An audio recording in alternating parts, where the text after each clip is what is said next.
একটা বিষয় নিয়ে আমাদের মধ্যে একটা ভুল বোঝাবুঝি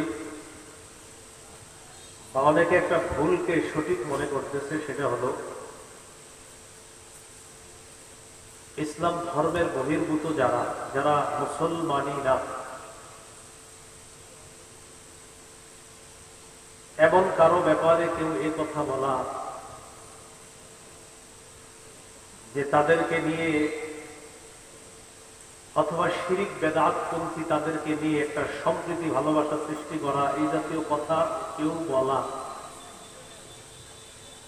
পাশাপাশি এই কথা বলা নবীর মহব্বতে হাসতে হাসতে জীবন দিয়ে দিল, একদিক দিয়ে শিরিক বেদাত আর অমুসলিম যারা আমার নবীকে শেষ নবী মানে না, এই জাতীয় কোন মানুষ যারা নিজেদেরকে মুসলিম দাবি করে কিন্তু নবীজির শেষ নবী মানে না, আবার নিজেদের দাবি করে মুসলমান, তাদের পক্ষে কোন কোন মানুষ কথা বলে, শিরিক বেদাত যারা করে তাদের পক্ষেও কথা বলে বোঝায় যে আমরা একটা সম্প্রীতি দেশে বসবাস করি, তাদেরকে কেউ কিছু বললে আমরা হাসতে হাসতে নবীর মহব্বতে জান দিতে পারি। চিন্তা করেন, একদিক দিয়ে বলতেছে নবী বিদ্বেষী যারা তাদেরকে নিয়ে সম্প্রীতি তৈরি করবে, অপর দিয়ে বলা হচ্ছে আবার যে হাসতে হাসতে নবীর জন্য জান দিবে।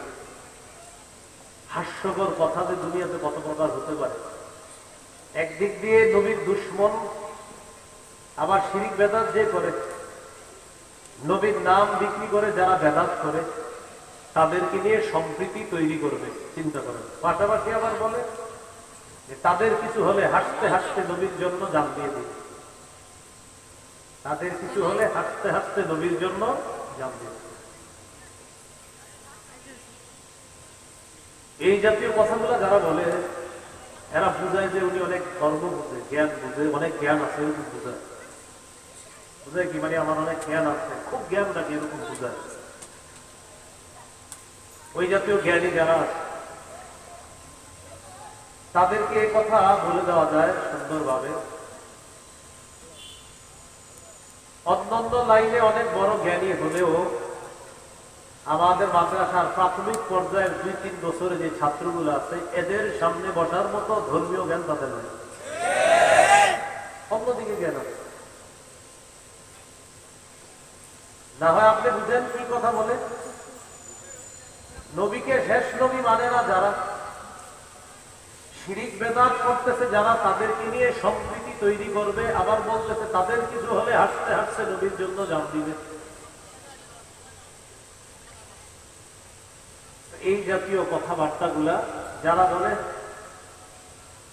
তাদেরকে কিছু বিষয় স্পষ্ট থাকা দরকার। সেটা হলো, আমরা এখানে এই শোলাকিয়া মাঠে এখন যারা আছে, আমার বয়ান যারা শুনছে মুসলমান, আমরা কোন আল্লাহর ওলির দুশমন না, কোন আল্লাহর ওলির বিরোধী আমরা না। তবে কোন আল্লাহর ওলির কবরকে কেন্দ্র করে, মাজারকে কেন্দ্র করে শিরিক যদি কেউ করে, বেদাত যদি কেউ করে, কেউ যদি গঞ্জিকা সেবন করে, কেউ যদি গাঁজা সেবন করে, গাঁজা, আল্লাহর ওলির কবরকে কেন্দ্র করে কেউ যদি শিরিক করে, কেউ যদি বেদাত করে, আর কেউ যদি গাঁজা খায়, আমরা ওই শিরিকের বিরুদ্ধে, আমরা ওই বেদাতের বিরুদ্ধে, ওই গাঁজার বিরুদ্ধে আগেও ছিলাম, এখনো আছি, আমৃত্যু আমরা এগুলোর বিরুদ্ধে থাকবো। আমরা আল্লাহর ওলির বিরুদ্ধে, আল্লাহর ওলির কবরের বিরুদ্ধে, আল্লাহর ওলির কবর জিয়ারত করা হবে এর বিরুদ্ধে, আল্লাহর ওলির কবরকে কেন্দ্র করে কেউ যদি শিরিক করে, কেউ যদি বেদাত করে, কেউ যদি আল্লাহর ওলির কবরকে কেন্দ্র করে মেলা বসায়, এই শিরকের বিরুদ্ধে আমরা, এই বেদাতের বিরুদ্ধে আমরা, এই মেলার বিরুদ্ধে আমরা, এই গাঁজা সেবনের আসরের বিরুদ্ধে আমরা আগেও ছিলাম, এখনো আছি, ভবিষ্যতেও আমাদের অবস্থান পরিষ্কার। শিরিক, বেদাত, কুফর, গাঁজা ইত্যাদির বিরুদ্ধে আমাদের অবস্থান সবসময় পরিষ্কার থাকবে। এই বিষয়টা না অনেকে ভুলে ফেলে আমাকে, আপনাকে, আমাদেরকে শত্রু বানাচ্ছে, আমাদেরকে কেমন জানি বুঝাইতে চাইতেছে যে আমরা শত্রু, আমরা সম্প্রীতি চাই না, এমনটা বুঝায়, এরকম একটা ভাবসাব। সহিহ বুখারীর বর্ণনা 427 নম্বর হাদিস। এই হাদিসের বর্ণনাকারী আম্মা জান আয়েশা সিদ্দিকা রাদিয়াল্লাহু তাআলা আনহা, তিনি বলেন নবীজির দুই বিবি উম্মে হাবিবা উম্মে সালামা রাদিয়াল্লাহু তাআলা আনহুমা, তারা দুইজন হাবশায় একটা গির্জা দেখছে। গির্জা ফিহা তাসাবির, গির্জার মধ্যে অনেকগুলো ছবি দেখছে। ছবি, গির্জা বলতে আমাদের মাথায় কি আছে? একটা ধর্মের ইবাদত খানা, একটা ধর্মের মানুষের কি খানা? ইবাদত খানা, গির্জা। এইগুলা একটা ধর্মের মানুষের ইবাদত খানা। তো এই ইবাদত খানার মধ্যে দেখি কি তাসাবির, ছবি, মূর্তি। ফাযাকারাতা লিন-নবী সাল্লাল্লাহু আলাইহি ওয়াসাল্লাম, নবীজির দুই বিবি ব্যাপারটা আল্লাহ রাসূলের কাছে জানাইলেন, হুজুর আমরা হাবশায় একটা গির্জা দেখলাম, ইবাদত খানা দেখলাম, ইবাদত খানার মধ্যে দেখি কি ছবি, মূর্তি, এগুলো দেখলাম। فقال رسول الله صلى الله عليه وسلم إن أولئك إذا كان فيهم الرجل الصالح فمات بنوا على قبره مسجدا। নবীজি বলেন এরা হলো তারা, একদল মানুষ ছিল যাদের মাঝে কোনো ভালো মানুষ যখন মারা যায়, মারা যাওয়ার পর ওই ভালো মানুষটা যেখানে কবর দেয়, কবরের উপর তারা একটা সিজদার স্থান বানাইতো। নাউজুবিল্লাহ, যেখানে কবর দিচ্ছে উপরে একটা সিজদার স্থান বানায়। ওয়া সাওয়ারু ফিহি তিলকা সুওয়ার, ওই মানুষগুলা আল্লাহর ওলি মারা যাওয়ার পর কবরের উপরে একটা সিজদার স্থান বানিয়েছে, আর ওই সিজদার স্থানের ভিতরে নিচে আল্লাহর ওলির কবর, আর উপরে ওই সিজদার যেই জায়গায় দেয় সেখানে হলো আল্লাহর ওলির মূর্তি। তাহলে নিচে আল্লাহর ওলির কবর, উপরে হলো ইবাদত খানা, আর ইবাদত খানার ভিতরে আল্লাহর ওলির মূর্তি, ছবি। নবীজি বললেন উলাইকা শিরারুল খালকি ইনদাল্লাহি ইয়াউমাল কিয়ামাহ, এরা হলো কিয়ামতের ময়দানে সবচেয়ে নিকৃষ্ট জাতি হবে, কিয়ামতের ময়দানে সবচেয়ে নিকৃষ্ট জীব হবে তারা যারা আল্লাহর ওলিদের কবরের উপরে সিজদার স্থান বানায়, আবার যদি এটার মধ্যে মূর্তি বসায়, তারা হবে সবচেয়ে নিকৃষ্ট জাতি। এজন্য মূর্তি ইত্যাদি এগুলো ইসলাম সমর্থন করে না। আমাদের ইবনে শাইখুল হাদিস, উনি মাত্র একটা মূর্তি ভাঙতে চেয়েছিলেন, আল্লাহর কি কুদরত, 90 ভাগ মূর্তি এখন আল্লাহ ভেঙে দিয়েছে। উনি মাত্র কয়টার ব্যাপারে বলছিলেন? একটার ব্যাপারে বলাতে বেচারারে 3 বছর রাখতে ভিতরে। তো আল্লাহর কি কুদরত, এই জন্য অহংকার না করা। আল্লাহর কি কুদরত দেখেন, উনি মাত্র দাবি করছে কয়টা? একটা। এখন আল্লাহ তাআলা এত খুশি করে দিছে মুসলমানদেরকে, উনি দাবি করছে একটা। শুনলাম না কথাটা, যাও এখন 90 ভাগ শেষ, 10 ভাগও থাকবে না ইনশাআল্লাহ।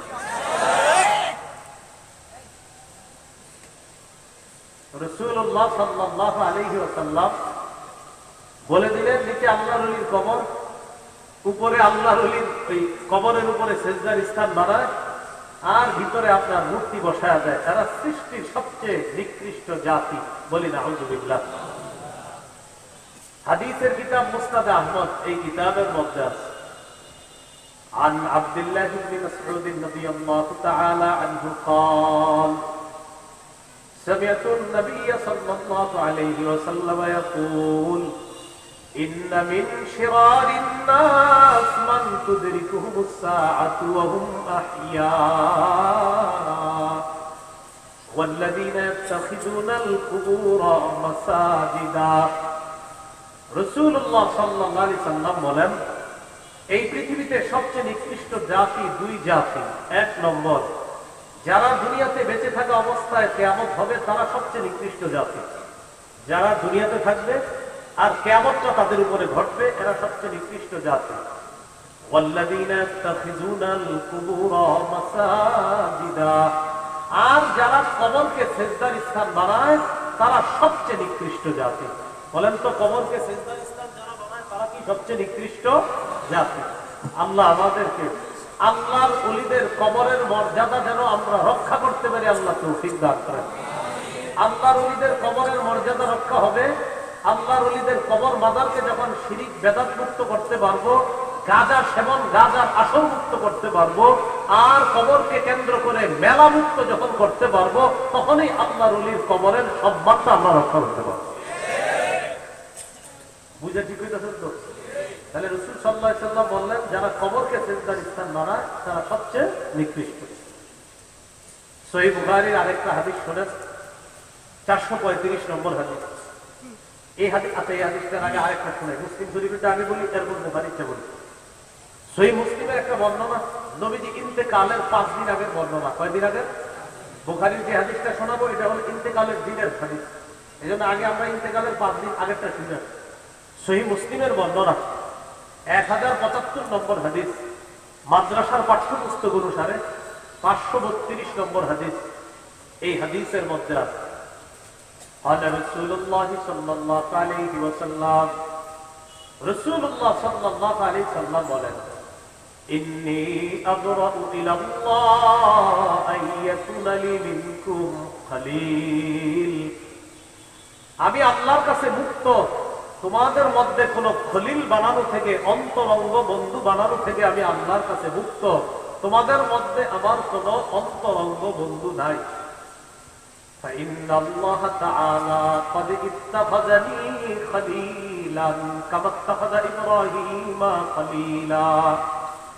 কারণ আল্লাহ তাআলা আমাকে যেমনি ভাবে ইব্রাহিম নবীকে তার খলিল হিসাবে গ্রহণ করেছেন, তেমনি আল্লাহ তাআলা আমাকেও ইব্রাহিম নবীর মতো তার খলিল তথা অন্তরঙ্গ বন্ধু হিসাবে গ্রহণ করেছেন। তাহলে দুই নবী খলিল, একজন ইব্রাহিম খলিলুল্লাহ, আর নবীর ইন্তেকালের 5 দিন আগে নবী জানায়া গেলেন ইব্রাহিম নবীও খলিল, আমি মুহাম্মদ সাল্লাল্লাহু আলাইহি সাল্লামও খলিল। তাহলে আমাদের নবী খলিলুল্লাহ, হাবিবুল্লাহ, রাসূলুল্লাহ। সুবহানাল্লাহ। ইব্রাহিম নবী খলিলুল্লাহ, আর আমাদের নবী মুহাম্মদ সাল্লাল্লাহু আলাইহি সাল্লাম হাবিবুল্লাহ, রাসূলুল্লাহ, খলিলুল্লাহ। এই কথা বলার পর নবীজি বলেন, আলা ওয়া ইন্না মান কানা ক্বাবলাকুম ইত্তাখাযু কুবুর আমবিয়াইহিম ওয়া সালিহিহিম মাসাজিদা। শোনো তোমরা, তোমাদের পূর্ববর্তী জাতি তারা তাদের নবী আর ওলিদের কবরকে সিজদার স্থান বানিয়েছে। আলা ফালা তাত্তাখিযুল কুবুর মাসাজিদা। আমার উম্মত, তোমরা কিন্তু কবরকে সিজদার স্থান বানাবা না। আনহাকুম আন যালিকা, আমি নবী তোমাদেরকে এই ব্যাপারে নিষেধ করে যাচ্ছি। তাহলে ইন্তেকালের 5 দিন আগে কবরকে সিজদার স্থান বানাইতে নবীজি সাল্লাল্লাহু আলাইহি সাল্লাম নিষেধ করে দিয়েছেন। এখন আমি আপনাদের কাছে জানতে চাই, আমাদের বাংলাদেশে কবর কেন্দ্রিক সিজদা না হইলেও পৃথিবীতে হয় না? বাংলাদেশে না হইলেও পৃথিবীতে হয়তো বাংলাদেশে হয়। তাহলে এই যে জিনিসটা বলে, বাংলাদেশে কি কবর কেন্দ্রিক সিজদা হয়? আমরা কি কবরের বিরুদ্ধে না কবরের সিজদার বিরুদ্ধে? এই বিষয়টা আমরা মানুষকে বুঝাইতে পারতেছি না। এই বয়ান করলে আমাদেরকে বলে আমরা ওলিদের দুশমন। এটা কথাটা দেখার কত ভয়ঙ্কর কথা। আমরা তো আল্লাহর ওলিদের দুশমন না, আল্লাহর ওলির কবরে যদি কেউ সিজদা দেয় ওই শিরকের দুশমন আমরা। এবার বুখারীর বর্ণনা করেন 435 নম্বর হাদিস। মুসলিমের হাদিসটা হলো নবী ইন্তেকালের 5 দিন আগে, আর বুখারীর হাদিসটা হলো রাসূল ইন্তেকালের দিনের হাদিস। লাম্মা নুজিলা বিরাসূলিল্লাহি সাল্লাল্লাহু আলাইহি ওয়াসাল্লাম, যখন রাসূল সাল্লাল্লাহু আলাইহি সাল্লামের মুমূর্ষু অবস্থা হলো, নবীজি কি করলেন? মুমূর্ষু অবস্থায় তাফিকা ইয়াতরাহু খাবিসাতান আলা ওয়াজহিহি, রাসূলুল্লাহ সাল্লাল্লাহু আলাইহি সাল্লাম একটা কাপড় দিয়ে নিজের চেহারা মুবারক ঢাকলেন। নবী ইন্তেকাল করবেন, ওই মুহূর্তে একটা কাপড় দিয়ে নিজের চেহারা মুবারক ঢাকলেন। নবীজির যখন প্রাণটা বের হবে অবস্থা, ওই মুহূর্তে ওই মুহূর্তে রাসূলুল্লাহ সাল্লাল্লাহু আলাইহি ওয়াসাল্লাম চেহারা মুবারকের উপর থেকে কাপড়টা সরিয়ে নিলেন। নবীজির যখন মুমূর্ষু অবস্থা তখন চেহারায় কাপড় রাখলেন, আর যখন প্রাণটা বের হবে তখন কাপড়টা সরাইলেন, সরায়া বললেন, লানাতুল্লাহি আলাল ইয়াহুদি ওয়ান নাসারা, ইহুদিদের উপর আল্লাহর অভিশাপ, খ্রিস্টানদের উপর আল্লাহর অভিশাপ। ইত্তাখাযু কুবুর আমবিয়াইহিম মাসাজিদা, তারা তাদের নবীদের কবরকে সিজদার স্থান হিসাবে গ্রহণ করেছে, সিজদার স্থান বানিয়েছে। ইউহাযযিরু মা সানাউ, নবী নিষেধ করে যাচ্ছে, সতর্ক করে যাচ্ছে, উম্মত আমার ইন্তেকালের পরে কিন্তু আমার কবরকে আবার তোমরা সিজদার স্থান বানাবা না। অতীতের জাতি তাদের নবীর কবরকে সিজদার স্থান বানিয়েছে, এই জাতীয় কাজকর্ম কিন্তু তোমরা করবা না। আল্লাহ আমাদের সকলকে কবর কেন্দ্রিক সিজদা, শিরক, বেদাত থেকে বাঁচার তৌফিক দান করুন। এবার গুরুত্বপূর্ণ একটা কথা বলেন, কবর কেন্দ্রিক, সবাই বলেন কবর কেন্দ্রিক মেলা বসানো যাবে না। কবর কেন্দ্রিক কি বসানো যাবে না? এখন কথা হলো, যারা অতীতে বসানোর পক্ষে ছিলেন বা বসাইতো, রবিউল আউয়াল মাস আসলে বসাইতো, আমি দলিল দিই, দলিল দেওয়ার পরে তো আপনি বসানোর কথা না, দলিল দিয়ে পারলে চ্যালেঞ্জ করেন। কবর কেন্দ্রিক মেলা যে নিষেধ, এটা যদি দলিল থাকে তাহলে কেন বসানো মেলা? এটা যদি নিষেধ। আবু দাউদ 2042 নম্বর হাদিস, কোন কিতাব? কত নম্বর হাদিস? 42 নম্বর হাদিস, 2042। قال رسول الله صلى الله عليه وسلم لا تجعلوا بيوتكم قبورا। রাসূলুল্লাহ সাল্লাল্লাহু আলাইহি ওয়াসাল্লাম বলেন, তোমরা তোমাদের ঘরগুলোকে কবর বানায়ো না। যেই ঘরের মধ্যে নফল নামাজ না হয়, যেই ঘরের মধ্যে জিকির না হবে, আল্লাহর কোরআনের তেলাওয়াত না হবে, ওই ঘর কবরের মতো হয়ে যায়। এরপরে নবী বলেন, ওয়ালা তাজআলু কবরি ঈদা, তোমরা আমার কবরকে কেন্দ্র করে মেলা বসাবা না, আমার কবরকে উৎসবের স্থানে পরিণত করবা না, আমার কবরকে কেন্দ্র করে মেলা বসাবা না, উৎসবের স্থানে পরিণত করবা না। আমাদের নবীজির চেয়ে বড় পীর দুনিয়াতে কেউ আসে নাই, আসবেও না। আমাদের নবীজির চেয়ে বড় শাইখুল হাদিস, আল্লামা, মুফতি, মুহাদ্দিস, মুফাসসির, পৃথিবীতে একজন মানুষের যত ভালো উপাধি লাগতে পারে সব আমার নবীর জন্য। আমার নবীর চেয়ে শ্রেষ্ঠ উপাধিধারী পৃথিবীতে আসে নাই, আসবে না, আসা সম্ভব না। তার কবরকে কেন্দ্র করে যখন মেলা বসানো জায়েজ নাই, হারাম, অতএব অন্য কোন আল্লাহর ওলির কবরকে কেন্দ্র করেও মেলা বসানো হারাম, জায়েজ নাই। ওই মেলা বসানোর বিপক্ষে আমরা, আল্লাহর ওলির কবরের বিপক্ষে না। এখন এই দেখেন আমি বয়ানটা বললাম না, অনেকে দেখবেন এরকম বলতে পারে, এটা নবীদের ওলিদের দুশমন বলতে পারে। আপনি বলেন, আমি কি ওলির কবরের দুশমন? নবীদের ওলিদের কবরের দুশমন? তাহলে কবর কেন্দ্র করে মেলা, কবর কেন্দ্র করে শিরিক, কবর কেন্দ্র করে বেদাত, কবর কেন্দ্র করে সিজদা, এগুলোর বিরুদ্ধে আমরা আল্লাহ তাআলার কাছে দোয়া করব, আমাদের এই দেশ থেকে যেন আল্লাহ সমূলে বেদাত এবং শিরিককে আল্লাহ দূর করে দেন। রাসূলুল্লাহ সাল্লাল্লাহু আলাইহি ওয়াসাল্লাম বলেন, যদি আমাকে মহব্বত করতে চাও তো কবরকে তোমরা উৎসবের স্থানে পরিণত করবা না, বরং কি করবা? ওয়াসাল্লু আলাইয়া, আমার উপর বেশি বেশি দুরূদ পড়বা। ফাইন্না সালাতাকুম তাবলুগুনি হাইসু কুনতুম, তোমরা যেখানেই থাকো, যেখান থেকে দুরূদ পড়ো, তোমাদের দুরূদ ওই মুহূর্তে আমার কাছে পৌঁছে যায়। তাহলে আমরা বেশি বেশি দুরূদ পড়ব, আল্লাহ তৌফিক দান করেন। এবার আমার সাথে বলেন, কবর সামনে রেখে নামাজ পড়া যাবে না। অনেক মসজিদের মাঝখানে কবর, মসজিদের মাঝখানে কেন করছেন? আবেগে করে মসজিদের মাঝখানে কবরটা আবেগে করে ফেলছে। কেন আবেগে করলেন? আলেমদেরকে জিজ্ঞাসা করতে পারলেন না তো? আপনি কবর করছেন, এটা মাঝখানে করে। যদিও মুসলমানরা কবরকে চিন্তা করে না, যারা মসজিদে নামাজ পড়ে, ওদের মনে কখনো কবরের চিন্তা করার উদ্দেশ্য না, কিন্তু আপনি এই কামটা কেন করলেন? আবু দাউদের বর্ণনা 3229 নম্বর হাদিস, রাসূলুল্লাহ সাল্লাল্লাহু আলাইহি ওয়াসাল্লাম বলেন, লা তাজলিসু আলাল কুবুর, তোমরা কবরের উপর বসবা না, কবরের উপর বসবা না। ওয়ালা তুসাল্লু ইলাইহা, কবর সামনে রেখে নামাজ পড়বা না। তোমরা কবরের উপর বসবা না, কবর সামনে রেখে তোমরা নামাজ পড়বা না। অনেক মসজিদে ওই অনেক আগে থেকে কবর, অর্থাৎ আপনার 30-40 বছর ধরে কবর, এখন এই মসজিদকে সম্প্রসারণ করবে এলাকাবাসী, তো কি করে? মহব্বতের হযরতের কবরটা মাঝখানে রেখেছে। এই কাজগুলো না করা, এই জন্য মসজিদের মাঝখানে কবর না হওয়া, এটা পাশে হতে পারে, মাঝখানে না হওয়া। যদিও মুসলমান ওই মসজিদে গিয়ে কবরকে সিজদা দেয় না, কিন্তু এরপরে নবী নিষেধ করছে কবর সামনে রেখে তোমরা নামাজ পড়বা না। আল্লাহ আমাদের সকলকে কবর কেন্দ্রিক বাড়াবাড়ি, শিরিক, বেদাত, মেলা ইত্যাদি থেকে হেফাজত করেন। আরবি মাস কি মাস এটা?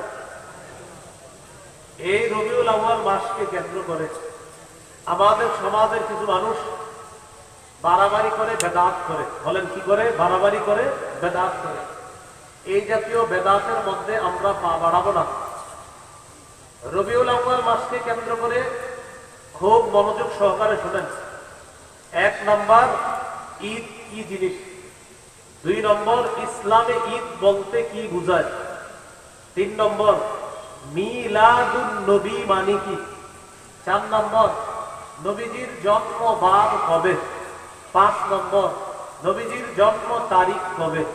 6 নম্বর, ঈদে মিলাদুন নবীর ইতিহাস দুনিয়াতে শুরু হইল কিভাবে।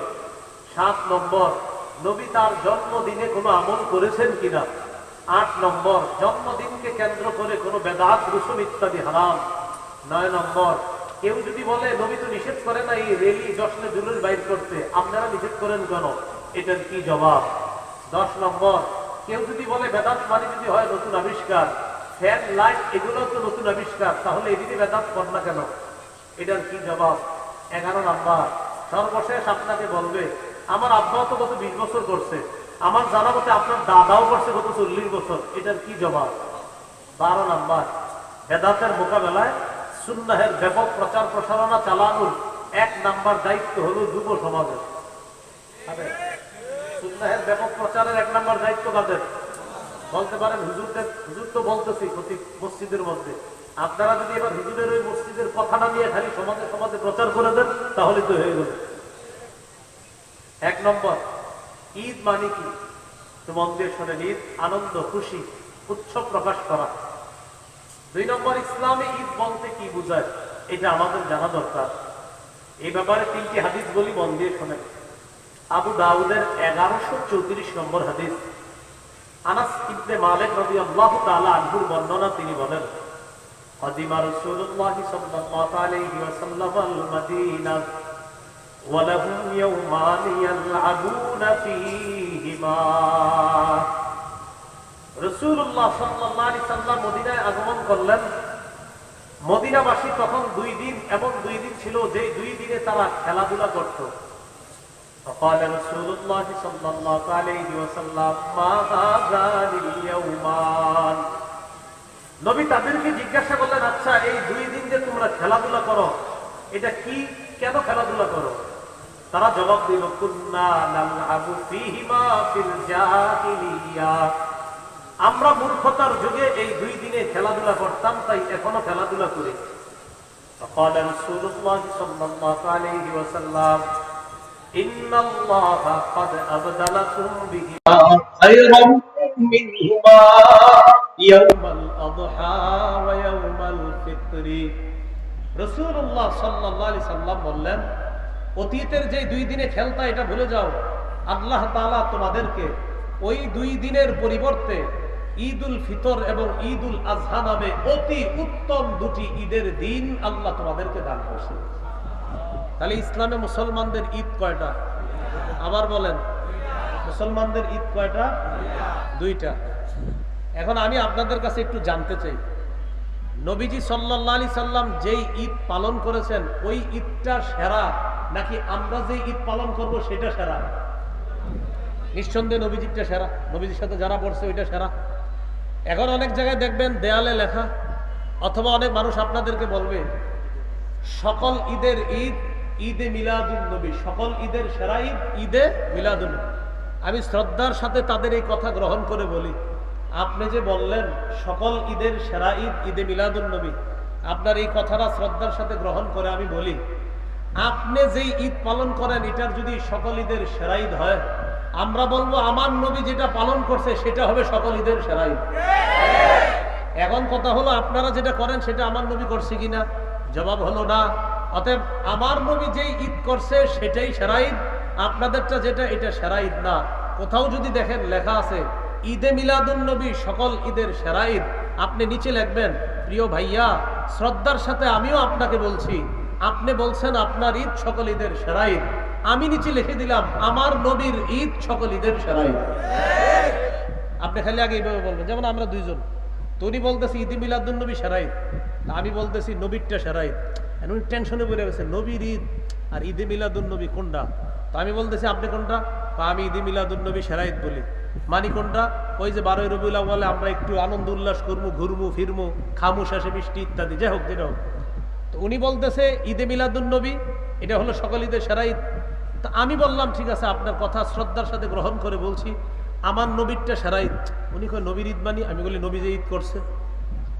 তখন বলতেছে নবী যে ঈদ করছে সেটা কোন ঈদ? আমি বললাম সেটা 2 ঈদ।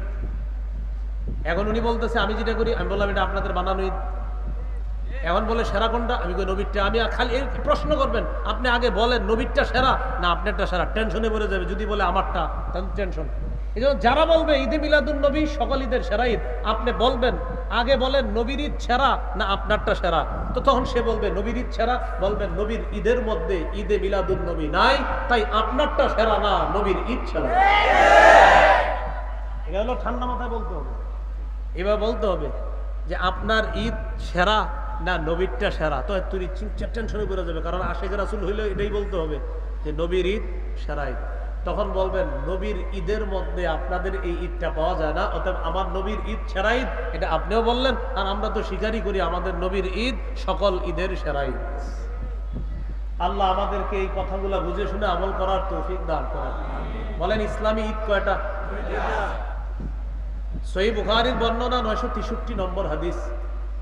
হাদিসের বর্ণনাকারী আব্দুল্লাহ ইবনে ওমর রাদিয়াল্লাহু তাআলা আনহুমা তিনি বলেন কানা রাসূলুল্লাহ সাল্লাল্লাহু আলাইহি ওয়াসাল্লাম ওয়া আবু বকর ওয়া উমর ইউসাল্লুনা আল ঈদাইন ক্বাবলা আল খুতবা। আব্দুল্লাহ ইবনে ওমর রাদিয়াল্লাহু তাআলা আনহুমা বলেন রাসূলুল্লাহ সাল্লাল্লাহু আলাইহি ওয়াসাল্লাম, আবু বকর, ওমর তারা সকলেই খুতবার আগে 2 ঈদের নামাজ আদায় করতেন। বলেন তো খুতবার আগে নবী কয় ঈদের নামাজ পড়তেন? আবু বকর সিদ্দিক কয় ঈদের নামাজ পড়তেন? ওমর ফারুক রাদিয়াল্লাহু তাআলা